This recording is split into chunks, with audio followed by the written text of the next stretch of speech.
Assalamualaikum warahmatullahi wabarakatuh. Kami dari kelompok Kerajaan Demak ingin menyampaikan hasil materi yang telah kami dapatkan. Sebelumnya perkenalkan nama saya Muhammad Arif Ramadan tahun 2003. Di sini ada tahun Kerajaan Demak. Raden Patah menjadi pemimpin sekaligus pendiri pertama Kerajaan Demak pada tahun 1478 hingga 1518 Masehi. Selanjutnya di sini saya akan menjelaskan tentang raja pertama Kerajaan Demak. Raden Patah adalah anak dari Wijaya V, yakni raja terakhir Majapahit, dan Siubanci, seorang muslim berdarah Tiongkok. Raden Patah menjadi pemimpin sekaligus pendiri pertama Kerajaan Demak pada tahun 1478 hingga 1518 Masehi.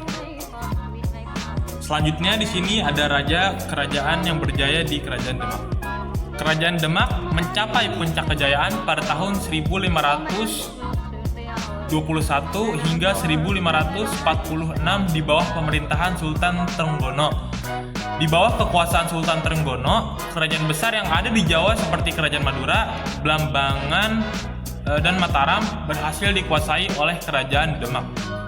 Lalu selanjutnya ada raja terakhir Kerajaan Demak, yaitu Joko Tingkir.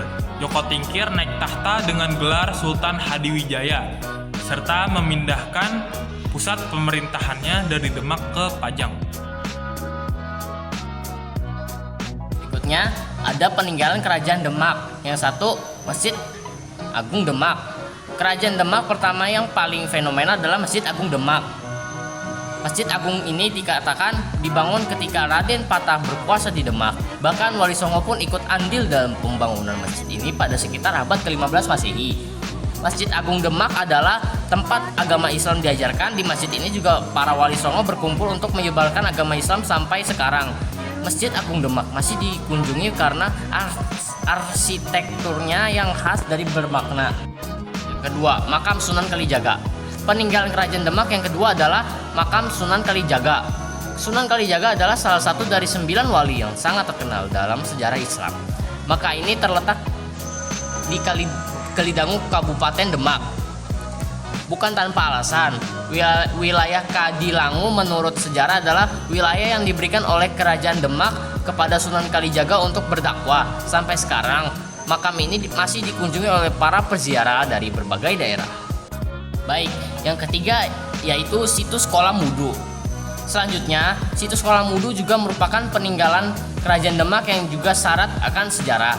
Situs ini merupakan sebuah kolam yang dipakai untuk berwudu pas pada Wali Songo kala itu. Bahkan dikatakan dalam sejarah bahwa situs kolam wudhu ini pernah dijadikan sebagai tempat sayembara untuk menentukan Sultan keempat Kerajaan Demak, Demak Bintoro. Namun sayang, saat ini kolam tersebut kini sudah tidak digunakan dan hanya menjadi sebuah tempat wisata. Itu ada Sokoguru. Peninggalan Kerajaan Demak yang terakhir adalah Sokoguru. Sokoguru merupakan 4 tiang utama yang berada di Masjid Agung Demak. 4 tiang tersebut terbuat dari kayu jati dan berfungsi sebagai penyangga kerangka masjid. Pembuatan tiang tersebut sendiri adalah Wali Songo. Tiang 4 itu merupakan lambang dari 4 penjuru. Sunan Bonang sebagai Soko Barat Laut, Sunan Gunung Jati sebagai Soko Guru Barat Daya, Soko Guru Tenggara dibuat Sunan Ampel, dan Sunan Kalijaga membuat Soko Guru Timur Laut. Demikian adalah peninggalan Kerajaan Demak yang menjadi bukti keagungan kerajaan Islam pertama di Pulau Jawa waktu itu. Betapa pentingnya eksistensi Kerajaan Demak hingga kapanpun kerajaan ini akan terus dicatat dalam perjalanan sejarah bangsa Indonesia. Berikutnya saya akan menjelaskan kehidupan ekonomi. Kerajaan Demak terletak di pesisir utara Jawa, sehingga sumber ekonomi utama masyarakat Demak adalah perdagangan laut. Tidak adanya kerajaan sahabat di Jawa juga menjadi faktor mengapa Kerajaan Demak sangat aktif berdagang di laut. Pada masa kejayaannya, Kerajaan Demak menguasai pelabuhan utama seperti Surabaya, Madura, Tuban, Semarang, Jepara, Cirebon, dan Sunda Kelapa. Selain itu, kadipen-kadipen di pedalaman seperti Madiun, Kediri, Malang, Pati, dan Pajang juga merupakan sumber utama pertanian dan peternakan sebagai komoditas dagang. beras Jawa merupakan komoditas penting dalam perdagangan internasional Nusantara. Oke baik, selanjutnya saya akan menjelaskan kehidupan politik. Secara politik, Kerajaan Demak merupakan kekuasaan terbesar di Jawa, mengakhiri dominasi panjang Majapahit dan eksistensi penguasa Sunda yang secara konsisten berdiri sejak abad ke-6 Masehi. Kerajaan Demak menempatkan adipati-adipati sebagai perpanjangan tangan sultan. Wilayah seperti Surabaya, Tuban, dan Madiun memiliki adipati-adipati yang cukup berpengaruh. Kerajaan Demak juga pertama kali bersentuhan dengan imperialisme Barat.